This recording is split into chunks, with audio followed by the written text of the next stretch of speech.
নমস্কার, বাংলা বাজারে সবাইকে স্বাগত। আমি অনিকেত চট্টোপাধ্যায়। শুরু করছি আমাদের অনুষ্ঠান মতামত, এবং আজকের শীর্ষক বিশ্বগুরু এখন একলা, বড্ড একলা।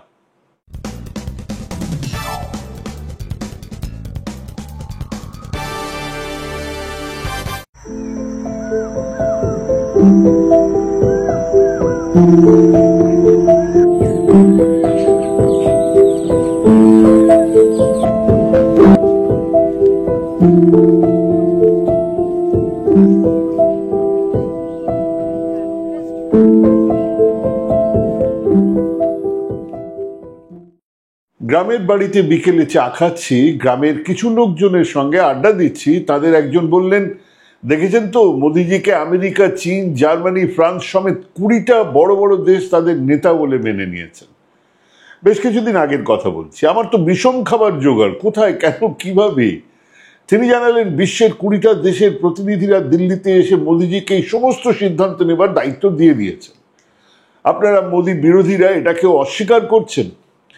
আসলে G20 বৈঠকের কথা বলছিলেন। হ্যাঁ, বিশ্বের এক ফোরাম যেখানে প্রতি বছর সেই 20টা দেশের একজনকে G20-র চেয়ারম্যান করা হয়। সেই 20টা দেশের মাথাপিছু রোজগারে ভারত সব থেকে নিচে, মাথাপিছু সম্পদে সব থেকে নিচে, হিউম্যান ডেভেলপমেন্ট ইন্ডেক্সে সব থেকে নিচে থাকা একটা দেশ। কিন্তু মোদিজি, তার সরকার, RSS, বিজেপি সারা দেশে এমন একটা প্রচার চালিয়েছিল যাতে মনে হয় তিনি আপাতত 20টা দেশের মাথায় বসে থাকা এক বিশ্বগুরু। G20 মানে আর্জেন্টিনা, অস্ট্রেলিয়া, ব্রাজিল, কানাডা, চীন, France, Germany, Bharat, Indonesia, Italy, Japan, Mexico, Russia, Saudi Arab, South Africa, South Korea, তুর্কি, ইউনাইটেড কিংডম এবং আমেরিকার ইউরোপিয়ান ইউনিয়ন। এই 20টা দেশ অঞ্চলের এক সংগঠন। 21 সাল জুড়ে এই জোটের চেয়ারপারসন ছিলেন ইতালির রাষ্ট্রপ্রধান, 22 সাল জুড়ে ছিলেন ইন্দোনেশিয়ার, 23 সালে ভারতের নরেন্দ্র মোদী, 23 সালে 9-10 সেপ্টেম্বরে দিল্লিতে সম্মেলন বসে। এর পরের সম্মেলন দায়িত্ব পেয়েছিল ব্রাজিল। এরকম প্রত্যেক বছর এই দেশগুলোর এক দেশে সম্মেলন হয়। যে দেশে G20-র চেয়ারপারসন হয় সেই দেশেই সম্মেলন দায়িত্ব পায়। কিন্তু 2023-এ দেশ জুড়ে প্রচার নরেন্দ্র মোদীকে রাশিয়া, জার্মানি, চীন, আমেরিকা, ইউনাইটেড কিংডম নাকি নেতা হিসেবে মেনে নিয়েছে। চারিদিকে হাটে বাটে বাজারে এই প্রচার করা হয়েছিল। ন্যাশনাল টিভিতে বিশ্বগুরু, টিভির পর্দায় মোদিজি, সারা পৃথিবী তাকিয়ে দেখেছে বিশ্বের ভারতের নব উত্থান। এর আগে নাকি পৃথিবী ভারতের নামও জানতো না, চিনতও না। হ্যাঁ, নরেন্দ্র মোদী স্বয়ং হোয়াটসঅ্যাপ করে এই কথা জানিয়েছেন। উনি বলেছিলেন, কিসি কো পাতা থা ক্যা হামারে দেশ কে বারে মে, মানে কেউ জানতো না। মানে বিবেকানন্দ যখন গিয়েছিলেন আমেরিকায় তখন জানতো না ভারতবর্ষের কথা রবি ঠাকুরের জন্য জানতো না, ভারতবর্ষের কথা তার স্বাধীনতা সংগ্রামের জন্য জানতো না, জওহরলাল নেহেরু, গান্ধীজির জন্য জানতো না। জানতো কার জন্য? মোদিজি জানালেন। হোয়াটসঅ্যাপ ইউনিভার্সিটিতে অন্য কোনো আলোচনার তো স্পেস ছিল না। এবং জানিয়ে রাখি, এর পেছনে মোদিজি একটা ক্যালকুলেশন কাজ করেছিল। 2021-এ এই সম্মেলনের ভার ছিল ইটালি নয়, ভারতের ওপরে। তো নরেন্দ্র মোদী জানান যে 22-এ আমাদের স্বাধীনতার 75 বছর, কাছেই 2022-এ দেওয়া হোক। ইনফ্যাক্ট 75 বছরের অনুষ্ঠানের শেষে ডিসেম্বরে তিনি G20-র হোস্ট হলেন, যার পরিসমাপ্ত শেষ হলো যেটা সেপ্টেম্বর 2023। এবং মাথায় রাখুন, 2024-এ ছিল ইলেকশন ইয়ার, অর্থাৎ এটাকে জুড়ে নেওয়া হয়েছিল ইলেকশন ইয়ারের সঙ্গে। লাভ হয়নি, সেটা আলাদা ব্যাপার। সেপ্টেম্বরে বাইডেন থেকে সুনাক হে হে করে জাপটে ধরছেন যাকে তাকে 2024-এ বিশ্বগুরু নির্বাচনে নামবেন, এটা জেনে। তো সেই বিশ্বগুরুর দেশের মানুষজনদের অনায়াসে হাতে হাত করা পরিয়ে, মাথায় পাগড়ি খুলিয়ে, টয়লেট পর্যন্ত ব্যবহার করতে না দিয়ে, পানীয় জল না দিয়ে যুদ্ধ বিমানে করে ফেরত পাঠানো হয়েছে ভারতীয় নাগরিকদের, যারা নাকি অবৈধভাবে আমেরিকাতে ঢুকেছিল। ওদিকে একরত্তি দেশ কলম্বিয়ার প্রেসিডেন্ট প্রথমে প্লেনটা ফেরত পাঠালেন, তারপর নিজেদের বিমান পাঠিয়ে আনলেন তার দেশবাসীদের। বিশ্বগুরু তখন ইলন মাস্কের ছেলেকে চই বলে আদর করছেন। বাইডেনকে সাথে মেরা পুরানা দোস্তি হ্যায় G20 সময় বলেছিলেন। সম্ভবত ডোনাল্ড ট্রাম্প সাহেব সেটাও খেয়াল করেছিলেন। তাই পাশে দাঁড়িয়ে এই ভারতের রাষ্ট্রপ্রধানকে জানিয়ে দিলেন, আপনাদের দেশের সঙ্গে বাণিজ্য করা অসম্ভব। সেই মোদিজি এখন আরো একলা। উগ্রপন্থীরা দেশের মধ্যে ঢুকে দেশের 27 জনের প্রাণ নিল। আমেরিকা, রাশিয়া, ইউরোপ, অমন সাধের ইতালি, জার্মানি একজনও সোজা ভাষায় পাকিস্তানের সমালোচনা করেছে? একজনও না। হ্যাঁ, জ্ঞান দিয়েছে। দুদেশের মধ্যে আলোচনা করে এক সমাধানে আসা সম্ভব ইত্যাদি ইত্যাদি। এদিকে বিশ্বগুরুর ওপরে চাপ বাড়ছে, ওদিকে বাস্তব অবস্থারও চাপ আছে। এমনকি বাংলাদেশও বাণিজ্যিক নিষেধাজ্ঞা জারি করতে পিছপা হয়নি, আর হবেই বা কেন? বন্ধু আদানিকে নিয়ে যে ঘোটালা ওখানে বাংলাদেশে গিয়ে পাঠিয়েছেন তা সামাল দিতে, আশ্রয় দিতে হয়েছে শেখ হাসিনাকে। না পারছেন গিলতে, না পারছেন ওগরাতে। এখনো পর্যন্ত ভারতবর্ষ জানেই না, আমার দেশ জানেন আমার প্রধানমন্ত্রী কেন আর একটা দেশের একজনকে আমাদের দেশে ঠাঁই দিয়েছেন। পরিষ্কার করে বলছেনও যান যে হ্যাঁ আমরা রাজনৈতিক আশ্রয় দিয়েছি, বলুন অন্তত সেটাও বলছেন না। বাংলাদেশ পর্যন্ত আমেরিকার ট্যারিফ নিয়ে একটা স্বাধীন মতামত দিয়েছে, কিন্তু সবটা এক নিঃশ্বাসে মেনে নেবার পরেও আমেরিকা গোটা ব্যাপারটাকে ভারতের কাছে ঝুলিয়ে রেখে লেজে খেলাচ্ছে। এরকম একটা সময়ে আবার পাকিস্তান সীমান্তে উত্তেজনা, এবং ঠিক সেই সময়ে একটা সুযোগ এসেছিল ভারতের হাতে পৃথিবীর বড় দেশগুলোর সামনে পাকিস্তানের এই হামলার কথা তুলে ধরা, প্রমাণ দিয়ে জানানো যে এ ধরনের হামলা চললে আমরা বাধ্য হব চূড়ান্ত সিদ্ধান্ত নিতে সুযোগ হাতের মধ্যে। কিন্তু তা ব্যবহার করলেন না মোদী সরকার। পুতিনের আমন্ত্রণ খারিজ করলেন মোদীজি। রাজনাথ সিং ফাঁসিবাদের বিরুদ্ধে সোভিয়েতের লাল ফৌজের জয়ের ৮০ বছর পূর্তির অনুষ্ঠানে উপস্থিত থাকবেন না ভারতবর্ষের প্রধানমন্ত্রী নরেন্দ্র মোদী। প্রতি বছরের মতন এবারেও ৯ মে মস্কোর রেড স্কোয়ারে বিজয় দিবস অনুষ্ঠান হবে। আপনারা জানেন যে ওই জার্মানি যে আক্রমণ করেছিল মস্কো থেকে, লাল ফৌজ গিয়ে ওই ৯ মে তারা দখল করেছিল এবং রাইখস্ট্যাগের ওপরে সেই লাল পতাকাটা উড়িয়েছিল। সেই যুদ্ধ শেষ করেছিল তারা, একটা ডিসিসিভ ওয়ার তারা লড়েছিল। সেই বিজয় দিবস সারা রাশিয়াতে পালন করা হয়, এখনো পালন করা হয়। মস্কোর রেড স্কোয়ারে মানে ক্রেমলিনে বিজয় দিবসের অনুষ্ঠান পালন করা হবে। লেনিনের যে সমাধি ওখানে, লেনিনের যে দেহ ওখানে রয়েছে, যেখানে রাখা রয়েছে, তার পাশেই সেই অনুষ্ঠান হবে। অন্য বিভিন্ন দেশের রাষ্ট্রপ্রধানদের মতন প্রধানমন্ত্রী মোদীকে এই অনুষ্ঠানে রাশিয়ার রাষ্ট্রপতি ভ্লাদিমির পুতিন নিজেই আমন্ত্রণ জানান। ভ্লাদিমির লেনিন নন, ভ্লাদিমির পুতিন আমন্ত্রণ জানিয়েছেন, কমিউনিস্ট নন। মোদী এই অনুষ্ঠানে থাকতে অস্বীকার করেছেন বলে দিন কয়েক আগে জানা গেছে। এমন নয় যে উনি এই ঘটনার আগে রাজি ছিলেন তারপরে রাজি নন, এরম না, আগে থেকেই রাজি নন। তার বদলে প্রতিরক্ষা মন্ত্রী রাজনাথ সিং এর এই অনুষ্ঠানে থাকার কথা ছিল। সম্প্রতি রাজনাথ সিংও জানিয়ে দিয়েছেন অনুষ্ঠানে থাকতে পারবেন না। তার বদলে প্রতিরক্ষা প্রতিমন্ত্রী সঞ্জয় সেঠের, কেউ নাম জানে না, তিনি থাকবেন বলে জানা গেছে। একজন প্রতিরক্ষা প্রতিমন্ত্রী স্বাভাবিকভাবেই সেই গুরুত্ব থাকা সম্ভব নয়। কেবল পহেলগাম হামলার পরে তৈরি হওয়া প্রতিকূল পরিস্থিতির কারণ দেখিয়ে মোদীজি এবং রাজনাথ এই অনুষ্ঠানে থাকবেন না বলে জানিয়েছেন। আপাতত এটাই কারণ বলে তারা জানিয়েছেন।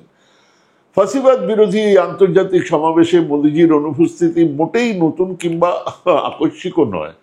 গত 2020-তেও বিজয় দিবসের 75 বছর বর্ষপূর্তির অনুষ্ঠানে মোদীজি কিন্তু অনুপস্থিত ছিলেন। তার বদলে ছিলেন সেবারে রাজনাথ সিং। কূটনৈতিক দিক থেকে এই সমাবেশের শুধু আনুষ্ঠানিক গুরুত্ব রয়েছে তাই নয়, কূটনৈতিক গুরুত্ব ছিল অপরিসীম। ঠান্ডা যুদ্ধের সময় থেকে মস্কোর বিজয় দিবসের অনুষ্ঠান ছিল সাম্রাজ্যবাদ এবং একচেটিয়া দখলদারির বিরুদ্ধে বিভিন্ন উন্নয়নশীল দেশের একটা একজোট হওয়ার মঞ্চ। ডোনাল্ড ট্রাম্প আমেরিকার রাষ্ট্রপতি হওয়ার পর থেকে উন্নয়নশীল দেশগুলো আবার সাম্রাজ্যবাদী যুদ্ধজিগিরের মুখোমুখি। আমদানি শুল্ক বাড়িয়ে তৃতীয় বিশ্বের খেটে খাওয়া মানুষের বিরুদ্ধে একটা সরাসরি যুদ্ধ ঘোষণা করেছেন ট্রাম্প। এরকম একটা আবহ তৈরিই আছে। কাজেই যাবতীয় অন্যায়, আক্রমণ, হানাদারির তৎপরতার বিরুদ্ধে বিজয় দিবসের এই মঞ্চে উপস্থিত থেকেই উন্নয়নশীল দেশগুলোর একটা ঐক্যের বার্তা দেওয়ার চেষ্টা করাটাই ছিল স্বাভাবিক। তাছাড়া ব্রিক্স এবং G77-এর মতন বহুপাক্ষিক জোটের অংশ এমন বিভিন্ন দেশের রাষ্ট্রপতিরা সেখানে হাজির থাকবেন। উল্লেখযোগ্যভাবে কে কে থাকবেন? চীনের রাষ্ট্রপতি শি জিনপিং, কিউবার রাষ্ট্রপতি মিগুয়েল দিয়াজ কানাল, প্যালেস্টাইনের রাষ্ট্রপতি মাহমুদ আব্বাস, ভিয়েতনাম কমিউনিস্ট পার্টির সাধারণ সম্পাদক এবং প্রাক্তন রাষ্ট্রপতি তো লাম, ভেনেজুয়েলার রাষ্ট্রপতি নিকোলাস মাদুরো, ব্রাজিলের রাষ্ট্রপতি লুলা দা সিলভা, আর বুর্কিনা ফাসোর রাষ্ট্রপতি ইব্রাহিম তাতার সমেত সাবেক সোভিয়েত রাশিয়ার বিভিন্ন জায়গা থেকে রাষ্ট্রপ্রধানরা ওখানে গিয়ে হাজির হবেন। আরো বিভিন্ন দেশের বিশিষ্ট প্রতিনিধিরা এই অনুষ্ঠানে থাকবেন বলে জানা গেছেন। তারা সবাই 7 মে থেকে 10 মে পর্যন্ত 3 দিন ওখানে থাকবেন। অনুষ্ঠানের পাশাপাশি স্বাভাবিক এই দেশগুলোর মধ্যে বেশ কয়েকটা শীর্ষ সম্মেলন হবে, বিভিন্ন রকমের সামিট হবে, সামরিক বাণিজ্যিক যৌথ উন্নয়নের চুক্তি স্বাক্ষর হবে। সেখানে ভারত উপস্থিত থেকে বড় রকমের কূটনৈতিক সাফল্য পেতে পারত। বিশেষ করে যে অনুষ্ঠানে পাকিস্তান আমন্ত্রণও পায়নি, তাদের ডাকবেই না। পহেলগাম হামলার আগে থেকেই এই অনুষ্ঠানে না থাকার ইঙ্গিত দিয়েছিলেন নরেন্দ্র মোদী। এটাও ঘটনা যে এই অনুষ্ঠানে যে সমস্ত দেশের প্রধানরা উপস্থিত থাকবেন তাদের মধ্যে বেশিরভাগের সঙ্গেই আমেরিকার সঙ্গে সম্পর্ক খুব খারাপ। এই সমস্ত দেশের মানুষদের আমেরিকা কিংবা পশ্চিম ইউরোপের বিভিন্ন দেশের সাম্রাজ্যবাদী আগ্রাসনের বিরুদ্ধে লড়াইয়ের একটা দীর্ঘ ইতিহাস। কিউবা, ভিয়েতনাম, ওধারে কলম্বিয়া, ওধারে বুর্কিনা ফাসো, এরা তো লড়েছে। ভেনেজুয়েলা, চীন, এরা থাকবে ওখানে। সেখানে ইউরোপীয় দেশ তাদের সঙ্গে যে লড়াই, বিভিন্ন রকমের নিষেধাজ্ঞা, অবরোধ চাপিয়ে দেওয়া আছে। এই সমস্ত দেশের প্রধানদের সঙ্গে এক মঞ্চে উপস্থিত থেকে কি তবে ওই ট্রাম্প এবং তার দোসকদের রাগাতে চাইছেন না মোদিজি? হ্যাঁ, হতে পারে, এটা হতে পারে যে মোদিজি রেগে যাবে, এই ট্রাম্প সাহেব রেগে যাবে। ট্রাম্প সাহেব রেগে গেলে কি হবে? ট্রাম্প সাহেব রেগে গেলে আদানির যে কেসটা এখন আপাতত বন্ধ রেখেছে সেটাকে খুলে দেবেন না, আদানিকে হাজতে ঢুকতে হবে। সেই জন্য আপাতত সেটাকে চুপচাপ করে চেপে দেওয়া। এর মধ্যে দিয়েও বিশ্বগুরু গুরুত্ব হারাচ্ছেন এবং ক্রমশ একলা হয়ে পড়ছেন। ভাবুন না, পুটিনকে জড়িয়ে ধরে তিনি কত নাটক করেছিলেন। সেই পুটিন মাত্র কদিন আগে MI-35 অ্যাটাক হেলিকপ্টার আর 122 MMB M21 রকেট পাঠিয়ে দিয়েছেন পাকিস্তানে। ওদিকে ক্ষমতায় এসেই ভারত সমেত বিভিন্ন উন্নয়নশীল দেশের একের পর এক হুমকি দিয়েই যাচ্ছেন ট্রাম্প। ব্রিক্স ঐক্যের অংশ এমন সমস্ত দেশকে 100% শুল্কের ভারে ধূলিসাৎ করে দেওয়ার হুমকি দিয়েছিলেন মার্কিন রাষ্ট্রপতি, যে ব্রিক্সে ভারত অন্যতম শরিক। এই ফাঁপা হুমকির গুতোয় ব্রিক্স সমেত সমস্ত দেশের বহুপাক্ষিক জোট থেকে পিছিয়ে আসা শুরু করেছে নয়াদিল্লি, যার ফলে ভারত বিশ্বের কূটনৈতিক সম্পর্কের দিক থেকে ক্রমশ একলা হচ্ছে। কেউ সঙ্গে নেই। দুধার রাখতে গিয়ে কোনো ধার রাখা হচ্ছে না তার। বিজয় দিবসের অনুপস্থিতি সেটারই একটা অংশ। অবশ্য একদা মুসলিনি হিটলারের একনিষ্ঠ ভক্ত RSS, তার সুসন্তান নরেন্দ্র মোদী, তিনি হিটলার মুসলিনির পতন উদযাপন করতে যাবেন, এটাও তো বাস্তব নয়। ওদিকে টাইম ম্যাগাজিনের 2024 সালের 100 প্রভাবশালী ব্যক্তি 2025-এর তালিকায় একজনও ভারতীয় নেই প্রধানমন্ত্রী নরেন্দ্র মোদী, অথচ আছেন বাংলাদেশের প্রধান উপদেষ্টা মোহাম্মদ ইউনূস। সেও আর এক বিড়ম্বনা, তা নিয়েও দুটো কথা বলা দরকার। 2024 সালের তালিকায় ভারতীয়দের অনুপস্থিতি ছিল, সেখানেও অনুপস্থিত ছিল 2024-25-এর তালিকায় নরেন্দ্র মোদী তো নেই, কোনো ভারতীয় নেই। তাহলে এটা কি ভারতের বিশ্বমঞ্চে প্রভাব কমে যাওয়ার ইঙ্গিত? কোথাও কি ভারত তার জায়গাটা হারাচ্ছে? 2014, 2015, 2017, 2020-তে এই তালিকাতে ছিলেন মোদীজি নিজেই। 2021-এ এই তালিকাতে নরেন্দ্র মোদী ছিলেন, মমতা ব্যানার্জি ছিলেন, দুজনেই ছিলেন। 2022-এ ছিলেন গৌতম আদানি। মানে প্রায় একইভাবে নরেন্দ্র মোদী ছিলেন, গৌতম আদানি থাকা আর ওনার থাকা একই ব্যাপার। 2023-এ শাহরুখ খান, SS রাজমৌলি ছিলেন। 2024-এ আলিয়া ভাট, সাক্ষী মালিক ছিলেন সেই তালিকায়। সেবারে নন্দন নীলেকর্ণী, আবার আমাদের রেলমন্ত্রী অশ্বিনী বৈষ্ণব, তিনিও ছিলেন। 2025-এ বহুদিন পরে কোনো ভারতীয় নেই, কিন্তু সেই তালিকাতে ইউকে প্রধানমন্ত্রী কেরি স্ট্যামার আছে, USA প্রেসিডেন্ট ডোনাল্ড ট্রাম্প আছে, জার্মানির ফ্রেডরিক মার্জ আছে, বাংলাদেশের মোহাম্মদ ইউনূসের নাম সেই তালিকায় ওই সঙ্গেই রয়েছেন। কোনো একজনও ভারতীয় নেই। কেন? আমাদের বিশ্বগুরু ছিটকে গেলেন কেন? সেটা নিশ্চয়ই আলোচনার অবকাশ তৈরি করে। আবার মোহাম্মদ ইউনূসের অন্তর্ভুক্তির কারণটা কি? মোহাম্মদ ইউনূসকে পছন্দের তালিকায় গণতন্ত্রের প্রহরী হিসেবে উল্লেখ করা হয়েছে সেখানে। হিলারি ক্লিন্টন বলছেন তিনি একজন নোবেলজয়ী অর্থনীতিবিদ, যিনি স্বৈরাচারী শাসনের পতনের পরে বাংলাদেশকে গণতন্ত্রের পথে নিয়ে যাচ্ছে। এদিকে ভারত সরকার তার মাউথপিস গদি মিডিয়া মোদিজিকে বিশ্বনেতা হিসেবেই তুলে ধরেছে এতদিন ধরে। টাইমসের তালিকায় নাম থাকলেই 50 দিন ধরে সেটাই মানুষকে শোনানো হয়েছে, টাইমসে নাম আছে, টাইমসে নাম আছে। তারা এবার কিন্তু তালিকা নিয়ে একটা কথাও বলেনি। দেখুন, তালিকার কোনো কথাবার্তা নেই, প্রভুর নাম নেই তালিকাতে, তাই ওনারাও চুপ করে গেছেন। গদি মিডিয়া মনে করে মোদিজি যাই করেন তাই তার মাস্টার স্ট্রোক।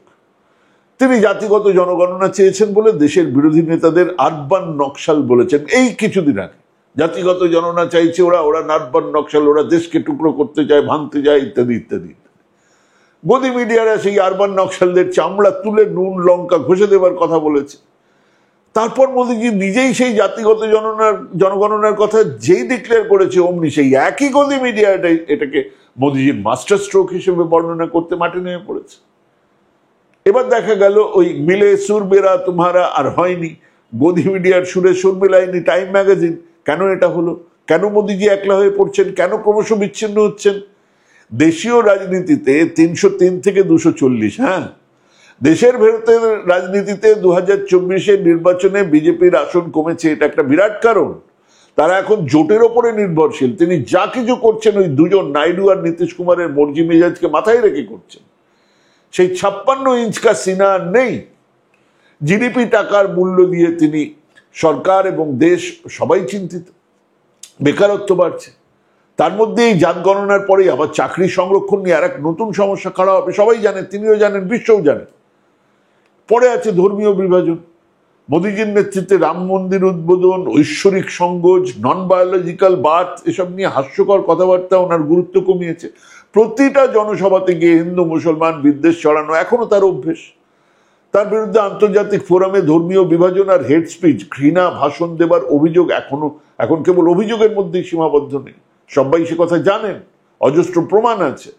এই 2019 সালে টাইম তাকে ভারতের ধর্মীয় বিভাজনের প্রধান কারিগর হিসেবে একবার বর্ণনা করেছিল। মোদীজির বিরুদ্ধে আন্তর্জাতিক মহলে আর এক অন্যতম অভিযোগ বা ধারণা হলো উনি একজন মুসলিম হেটার। ওনার সরকারে মুসলিম মন্ত্রী নেই, ওনার সরকারে কোনো শীর্ষ পদে মুসলিম কেউ নেই, যা আদতে আরএসএস এর হিন্দু রাষ্ট্র গঠনের প্রচেষ্টা ছাড়া আর কিছুই নয়, এটা সবাই বোঝে। কাজেই আন্তর্জাতিক মহলে ওনার এই অসম্ভব ধর্মীয় বিভাজনের যে পলিসি, সেটা নিয়ে প্রশ্ন উঠেছে। আছেই তো ওনার বৈদেশিক নীতি। প্রতিবেশী কোনো দেশের সঙ্গে সম্পর্ক, আমাদের সঙ্গে আমাদের পাশাপাশি দেশের পড়শিদের কি সম্পর্ক ছিল? প্রত্যেকের সঙ্গে ভালো সম্পর্ক ছিল। শ্রীলঙ্কা বলুন, বাংলাদেশ বলুন, নেপাল বলুন, ভুটান বলুন, মালদ্বীপ বলুন। এখন কোথায় দাঁড়িয়ে আছি আমরা? কারোর সঙ্গেই সম্পর্ক ভালো না। যেখানে যাচ্ছেন ল্যাংবোটের মতন আদানি আম্বানিকে নিয়ে ঘুরছেন, ওনারা মোদির বিদেশ বিশ্বগুরু ইমেজ তৈরি করছেন, বদলে বড় বড় কন্ট্রাক্ট বা অন্য সুবিধা তিনি পাইয়ে দিচ্ছেন। এসব যে অন্য দেশের রাষ্ট্রনায়কেরা বোঝেন না তা তো নয়, ভালো বোঝেন। আর তাই উনি যা করছেন তার ফলে লাভ হচ্ছে ওই ব্যবসায়ীদের, কিন্তু দেশের কূটনৈতিক বা অর্থনৈতিক সাফল্য আসছে না। অযথা বাংলাদেশের সঙ্গে বাণিজ্য বিরোধের কোনো প্রয়োজন ছিল না। শেখ হাসিনা না মুজিবুর রহমান, তা বাংলাদেশের মানুষ ঠিক করুক, আমরা আমাদের কথা বলতে পারি। কিন্তু বাংলাদেশের মানুষ তো বাংলাদেশের রাজনীতি ঠিক করবে। আপাতত যে কাঠামো বাংলাদেশের মানুষ মেনে নিয়েছেন, তাকে সমর্থন করে দুদেশের স্বার্থের কথা ভাবাই যেত। এখন এমনকি ইউনিসের নেতৃত্বে বাংলাদেশ ভারতীয় আমদানিতে বিধিনিষেধ আরোপ করছে, যার ফলে ভারতের ব্যবসা 40,000 কোটি টাকার ক্ষতি হয়েছে, সেটা ভারতবর্ষই জানিয়েছে। অ্যাটলিস্ট সেটাই প্রাথমিক ধারণা। এবং আজ নয়, সেই শুরুর দিন থেকে মোদি আমলে গণতান্ত্রিক মান নিয়ে প্রশ্ন ছিল। এখন তো ওনারা বিচার বিভাগকেও টার্গেট করছেন। মন্ত্রী কিরণ রিজিজু বিচার বিভাগে হস্তক্ষেপের হুমকি দিচ্ছে। গণতন্ত্রের জন্য সেটা বিপজ্জনক। আগে এরকম কখনো হয়নি। মন্ত্রী নিজেই হুমকি দিচ্ছে। উপরাষ্ট্রপতি বিবৃতি দিয়ে সর্বোচ্চ আদালতকে চ্যালেঞ্জ করছেন। উপরাষ্ট্রপতি কোনো দলকে রিপ্রেজেন্ট করেন না, কিন্তু করছেন। এটাও অভূতপূর্ব। এগুলো সারা বিশ্বের কাছে গণতান্ত্রিক ব্যবস্থার উপরে আঘাত, যা মোদিজির ইমেজের ক্ষতি করছে। আমাদের দেশ এগোচ্ছে, কিন্তু পাশেই এক দেশ মাত্র 1949-এ তাদের এক শতাব্দী প্রাচীন সামন্ততন্ত্রের আগল ভেঙে বেরিয়ে এসে নিজেদেরকে এগিয়ে নিয়ে যাচ্ছে। তাকিয়ে দেখুন চীনের দিকে। দারিদ্র্য দূর করতে পেরেছে, শিক্ষা স্বাস্থ্য দিতে পেরেছে, বৈজ্ঞানিক গবেষণা আর আবিষ্কার নিয়ে চমকে দিচ্ছে পৃথিবীকে। আর আমাদের দেশের গর্ব, 55 কোটি মানুষ পুণ্য স্নান করেছে মহাকুম্ভে। আমরা গর্ব করে বলছি। এক আইআইটি পাস ছাত্র গাঁজা খাচ্ছে আর উল্টো পাল্টা বকছে, সেটাই নাকি আমাদের ভারতবর্ষ, সেটাই নাকি আমাদের core of our country, hour nation. আমাদের প্রধানমন্ত্রী বিশ্বাস করেন গণেশের মাথা কেটে বসানো হয়েছিল, সেটাই ছিল প্লাস্টিক সার্জারি। তিনি a+b² এক্সট্রা 2ab খুঁজে পান, আর তারপরে এই দেশের পাহাড় প্রমাণ অশিক্ষা কুসংস্কার দিয়ে তিনি বিশ্বগুরু হতে চান। প্রতিবেশী দেশের একটা মানুষ তার সম্পর্কে ভালো কথা বলছেন না। আমেরিকা পিছমোড়া করে মানুষ পাঠাচ্ছে, কানাডাতেও শুরু হয়েছে ডিপোর্টেশন। সব মিলিয়ে এক জঘন্য অবস্থা। কিন্তু তিনি গঙ্গা জলে ডুব দিয়ে নিজের মুখেই জানাবেন তিনি সাধারণ মানুষের মতো জন্ম নেননি, তিনি ভগবানের দূত, মাদার অফ ডেমোক্রেসির ফাদার। মানুষ না ভগবান না অন্য কিছু, তা আপনারাই ভাবুন। কিন্তু সেই ভাবনার মধ্যে বাস্তব কথাটা হলো তিনি একলা হচ্ছেন, ভারত বিচ্ছিন্ন হচ্ছে। পঞ্চশীল নীতির ভিত্তিতে যে সুসম্পর্ক আমরা তৈরি করেছিলাম তা আজ বিধ্বস্ত। ভাবতে হবে, আমাদের ভাবতে হবে। তিনি তো ভাববেন না। ভাবা প্র্যাকটিস করুন। ভালো থাকবেন, সুস্থ থাকবেন। আজ এখানেই শেষ করছি। নমস্কার।